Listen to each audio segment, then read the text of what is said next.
Hello everyone, welcome back to my another mini blog. তো হ্যাঁ, 100 কোটি বছর পর আমি আবার চলে এসেছি একটা ছোট্ট মিনি ব্লগ নিয়ে। নর্থ কলকাতা সেই সুন্দর রাস্তা উপভোগ করতে করতে আমি পৌঁছে গেলাম মধুবনী হেয়ার অ্যান্ড বিউটি সেলুনে। মধুবনী সেই যাকে আমরা তোরা নামে চিনি। আমি আর আমার দিদি সকাল সকাল পৌঁছে গেছিলাম সেখানে, কারণ আমাদের অনেক কিছুই করানো হচ্ছিল। এটা হলো ওপরের রুমটা যেখানে আমরা ওয়েট করছিলাম।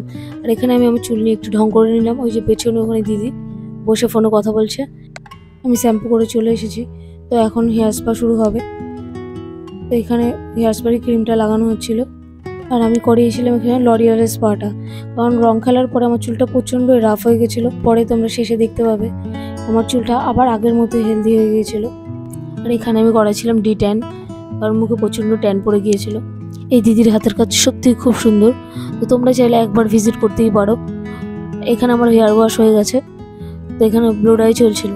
আর দিদিকে আমি বলেই দিয়েছিলাম যে বেশি যাতে চুল না কাটে, কারণ আমাকে তো বাড়িতেও ফিরতে হবে, না হলে মা বাড়ি থেকে বার করে দেবে।